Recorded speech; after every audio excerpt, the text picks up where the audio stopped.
दोस्तों, क्या आपने कभी सोचा है कि तीनों लोकों में निरंतर भ्रमण करने वाले देवताओं के दूत भगवान विष्णु के परम भक्त और सृष्टि के प्रथम पत्रकार कहलाने वाले देवर्षि नारद आखिर कौन थे? उनका जन्म कैसे हुआ? क्या वे वास्तव में भगवान ब्रह्मा के मानस पुत्र थे? और ऐसा क्या हुआ कि भगवान विष्णु के सबसे प्रिय भक्त ने स्वयं भगवान को ही श्राप दे दिया, जिसके कारण उन्हें श्री राम के रूप में पृथ्वी पर अवतार लेना पड़ा? आज की इस अद्भुत कथा में हम विभिन्न पुराणों और शास्त्रों में वर्णित देवर्षि नारद के जन्म, उनके पूर्व जन्म, उनकी कठोर तपस्या, भगवान विष्णु के प्रति उनकी अन्याय भक्ति तथा उनके जीवन की उन रहस्यमयी घटनाओं को जानेंगे जिनके बिना रामायण, महाभारत या और श्रीमद् भगवत गीता जैसे महान ग्रंथों की कल्पना भी अधूरी मानी जाती हैं। इसलिए इस कथा को अंत तक अवश्य सुनिए, क्योंकि इसके प्रत्येक प्रसंग में भक्ति, ज्ञान, वैराग्य और जीवन का एक गहरा रहस्य छिपा हुआ है। नमस्कार दोस्तों, आप देख रहे हैं एसपी हिंदी कहानी चैनल पर। देवर्षि श्री नारद की लीलाओं से भला कौन परिचित नहीं होगा। धर्म की रक्षा की बात हो या लोक कल्याण हेतु किसी भी प्रकार का कार्य, अपनी अद्भुत सूझबूझ के साथ नारद जी सदैव उपस्थित रहे हैं। सज्जनों का मार्गदर्शन करना, जन्म जन्मांतर के पापों से मुक्ति दिलाकर उनका उद्धार करना और भगवान की भक्ति का प्रचार करना ही उनके जीवन का उद्देश्य रहा है। हर समय तीनों लोकों में विचरण करने वाले नारद जी को शास्त्रों में भगवान का मानस पुत्र तथा भगवान की लीलाओं का प्रमुख सूत्रधार बताया गया है। भगवान की प्रत्येक लीला में किसी न किसी रूप में उनकी महत्वपूर्ण भूमिका अवश्य रही है। चाहे देवताओं की समस्या हो, ऋषि मुनियों का मार्गदर्शन हो अथवा धर्म की स्थापना का कार्य, प्रत्येक अवसर पर देवर्षि नारद ने अपनी बुद्धिमत्ता से घटनाओं को उचित दिशा प्रदान की। उनके जीवन और कार्यों से तो हम सभी भली भांति परिचित हैं, किंतु उनके जन्म से जुड़ी कथा के विषय में बहुत कम लोग जानते हैं। आज की इस वीडियो में हम विभिन्न शास्त्रों और पुराणों में वर्णित देवर्षि नारद की जन्म तथा उनके जीवन से जुड़े अनेक रोचक प्रसंगों को जानने का प्रयास करेंगे। श्रीमद् भगवत गीता पुराण के प्रथम स्कंध तथा अन्य अनेक पुराणों में देवर्षि श्री नारद का अत्यंत दिव्य स्वरूप वर्णित है। मुनियों में श्रेष्ठ होने के कारण उन्हें ऋषिराज भी कहा जाता है। वायु पुराण के अनुसार अनेक देवर्षि हुए, किंतु जितनी प्रसिद्धि देवर्षि नारद को प्राप्त हुई उतनी किसी अन्य देवर्षि को नहीं मिली। यही कारण है कि सामान्य जन जब देवर्षि शब्द सुनते हैं तो उनके मन में सबसे पहले नारद जी का ही स्वरूप उभरता है। विभिन्न शास्त्राओं के अनुसार भगवान विष्णु के अन्य भक्त देवर्षि नारद भगवान ब्रह्मा के मानस पुत्र हैं तथा वे ब्रह्मा जी के 6 प्रमुख मानस पुत्रों में सबसे छोटे माने जाते हैं। नारद जी के जन्म की कथा को समझने से पहले हमें उससे जुड़ी एक प्राचीन घटना को जानना होगा। एक समय अनेक गंधर्व और अप्सराएं भगवान ब्रह्मा की उपासना कर रहे थे। उसी समय एक गंधर्व जिनका नाम उपबरहन था, कुछ अप्सराओं के साथ श्रृंगार भाव में वहां उपस्थित हुए और उनके साथ हास्य विनोद करने लगे। उनके इस अनुचित आचरण से वहां उपस्थित सभी उपासकों की एकाग्रता भंग होने लगी। उपबरहन के इस व्यवहार को देखकर भगवान ब्रह्मा अत्यंत क्रोधित हो उठे। उन्होंने उस श्राप देते हुए कहा कि वह अगले जन्म में शूद्र योनि में जन्म लेगा। ब्रह्मा जी के इस श्राप के प्रभाव से कालांतर में वही गंधर्व एक शूद्रा दासी के घर पुत्र के रूप में उत्पन्न हुआ। उसी बालक का नाम आगे चलकर नारद पड़ा। नारद के जन्म के कुछ समय बाद ही उनके पिता का देहांत हो गया। जब वे मात्र 5 वर्ष के थे तब उनकी माता की भी सर्पदंश से मृत्यु हो गई। माता पिता दोनों के चले जाने के बाद बालक नारद संसार में बिल्कुल अकेले रह गए। माता के वियोग को भुलाने और जीवन का सच्चा अर्थ खोजने के लिए उन्होंने अपना मन भगवान के भजन, ध्यान और सत्संग में लगा दिया। धीरे धीरे उनका हृदय संसार के विरक्त होकर भगवान की भक्ति में पूर्ण रूप से समर्पित हो गया।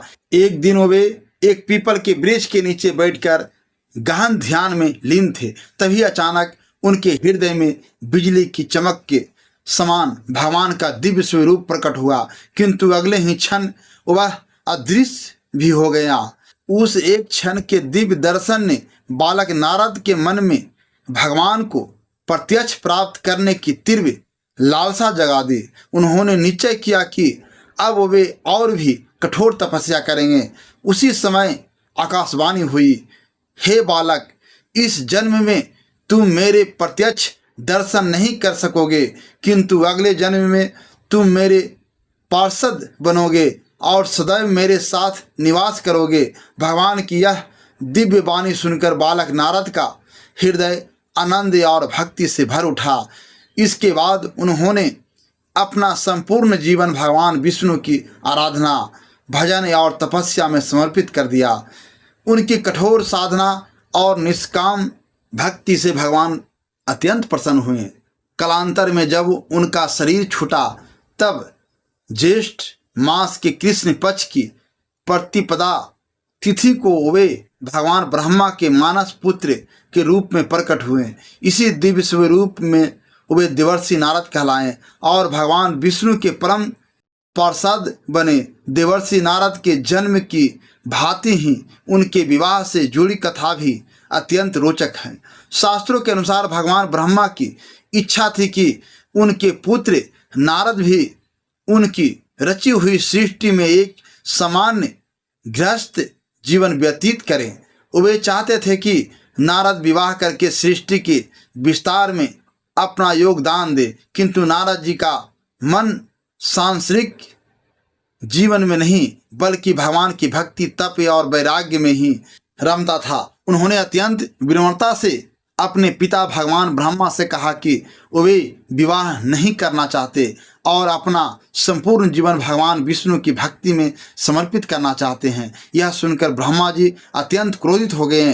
क्रोध में आकर उन्होंने नारद जी को आजीवन अविवाहित रहने का श्राप दे दिया।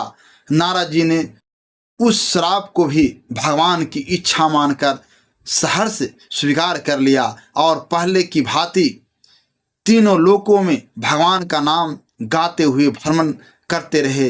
एक अन्य पुरानी कथा के अनुसार एक बार देवर्षि नारद भगवान विष्णु की घोर तपस्या में लीन थे। उनकी कठोर साधना को देखकर देवराज इंद्र चिंतित हो उठे। उन्हें भय हुआ कि कहीं नारद अपने तप के प्रभाव से स्वर्ग का सिंहासन न प्राप्त कर ले। अपने भय को दूर करने के लिए इंद्र ने कामदेव को अनेक सुंदर अप्सराओं के साथ नारद जी की तपस्या भंग करने के लिए भेज दिया। कामदेव ने अपनी समस्त मायावी शक्तियां का प्रयोग किया। चारों ओर मधुर संगीत गूंज उठा। मंद मंद सुगंधित पवन बहने लगी। अप्सराएं मनमोहक नृत्य करने लगी, किंतु भगवान विष्णु की भक्ति में लीन नारद जी का ध्यान तनिक भी विचलित नहीं हुआ। तब कामदेव ने देखा कि उसकी समस्त शक्तियां निष्फल हो गई हैं। तब वह भयभीत हो गया। उसने देवर्षि नारद के चरणों में गिरकर उनसे क्षमा मांगी और स्वर्ग लौट गया। इधर कामदेव की माया पर विजय प्राप्त करने के कारण नारद जी के मन में सूक्ष्म रूप से अहंकार उत्पन्न हो गया। उन्हें लगा कि उन्होंने स्वयं कामदेव को पराजित कर दिया है। अपने इसी विजय भाव में वे सीधे वैकुंठ धाम पहुँचे और भगवान विष्णु को संपूर्ण घटना सुनाते हुए बोले कि उन्होंने कामदेव को परास्त कर दिया है। भगवान विष्णु तो अंतर्यामी थे। वे तुरंत समझ गए कि उनके परम प्रिय भक्त के हृदय में अहंकार प्रवेश कर चुका है। उन्होंने निश्चय किया कि उचित समय आने पर वे अपने भक्त का यह अहंकार अवश्य दूर करेंगे। कुछ समय बाद जब नारद जी वैकुंठ से लौट रहे थे, तभी मार्ग में उन्हें एक अत्यंत सुंदर, भव्य और समृद्ध नगर दिखाई दिया। वास्तव में वह नगर भगवान विष्णु ने अपनी योग माया से ही निर्मित किया था। उस नगर का भव्य इतना अद्भुत था कि देवर्षि नारद भी उसे देखने से स्वयं को रोक न सके। वे उस नगर के विशाल राजमहल में पहुँचे, जहाँ उनका अत्यंत सम्मान पूर्वक स्वागत किया गया। राजा ने बड़े आदर के साथ नारद जी को आसन ग्रहण कराया।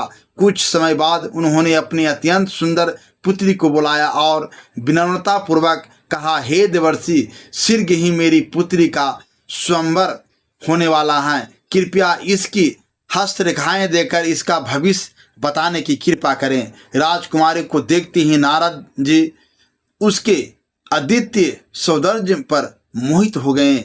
जब उन्होंने उसकी हथेली को रेखाओं का अध्ययन किया तो वे आश्चर्यचकित रह गए। हस्त रेखाओं के अनुसार जो भी पुरुष उस राजकुमारी का पति बनेगा वह विश्व विजेता होगा। समस्त पृथ्वी उसके अधीन होगी और संसार उसके चरणों में नतमस्तक रहेगा। यह बात नारद जी ने किसी से नहीं कही। उन्होंने केवल अन्य शुभ संकेत बताकर राजा को आशीर्वाद दिया और वहां से चले गए। किंतु अब उनके मन में वैराग्य के स्थान पर उस राजकुमारी से विवाह करने की इच्छा जाग उठी। धीरे धीरे उनका मन उसी के विचारों में डूबने लगा और वे सीधे भगवान विष्णु की शरण में वैकुंठ पहुंच गए। वैकुंठ पहुंचकर देवर्षि नारद ने भगवान विष्णु को प्रणाम किया और अत्यंत विनम्रता से बोले, प्रभु, शीघ्र ही एक राजकुमारी का स्वयंवर होने वाला है। मैं चाहता हूं कि वह मुझे ही अपने पति के रूप में चुने, इसलिए कृपया करके मुझे ऐसा अनुपम और मनोहर रूप प्रदान कीजिए जिसे देखकर वह तुरंत मेरे गले में वरमाला डाल दे। भगवान विष्णु मुस्कुराए और बोले, हे नारद, आप निश्चित रहे, मैं वही करूँगा जो आपके हित में होगा। मेरा आशीर्वाद सदैव आपके साथ है। भगवान विष्णु के इन शब्दों का वास्तविक अर्थ नारद जी समझ नहीं सके। उन्हें पूर्ण विश्वास हो गया कि अब उनका रूप संसार के सबसे सुंदर पुरुष के समान हो गया होगा। वे अत्यंत प्रसन्न मन से स्वयंवर सभा की ओर चल पड़े। कुछ ही समय बाद स्वयंवर का शुभ मुहूर्त आ पहुंचा। दूर दूर के अनेक राजा, राजकुमार और वीर योद्धा उस भव्य सभा में उपस्थित हुए। देवर्षि नारद भी बड़े आत्मविश्वास के साथ वहां जाकर बैठ गए। उन्हें विश्वास था कि राजकुमारी उनकी दिव्य आचरण से प्रभावित होकर उन्हें ही अपना वर चुनेगी। कुछ ही देर में राजकुमारी हाथ में वरमाला लेकर स्वयंवर सभा में आई। वह एक एक करके सभी राजाओं और राजकुमारों को देखती हुई आगे बढ़ने लगी। जब वह नारद जी के सामने पहुंची तो उसने उनकी ओर देखा तक नहीं और आगे बढ़ गई। यह देखकर नारद जी अत्यंत आश्चर्यचकित रह गए। अंततः राजकुमारी ने सभा में उपस्थित एक तेजस्वी राजकुमार के गले में वरमाला डाल दी। यह देखकर नारद जी को गहरा आघात पहुंचा। वे समझ ही नहीं पाए कि ऐसा कैसे हो गया। उनके मन में अनेक प्रश्न उठने लगे। उसी समय कुछ लोगों के मुख पर मुस्कान देखकर उन्हें संदेश हुआ। वे तुरंत पास ही स्थिर एक सरोवर के किनारे पहुंचे और जल में अपना प्रतिबिंब देखने लगे। जैसे ही उन्होंने अपना चेहरा देखा वे स्तंभ रह गए।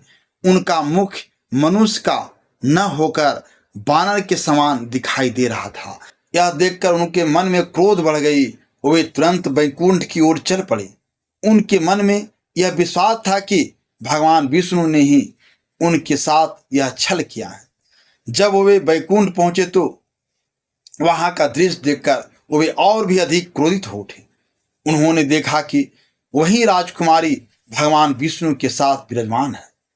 वास्तव में जिस राजकुमारी के गले में राजकुमारी ने वरमाला डाली थी वह कोई और नहीं स्वयं भगवान विष्णु थे, जिन्होंने अपनी योग माया से राजकुमार का रूप धारण किया था।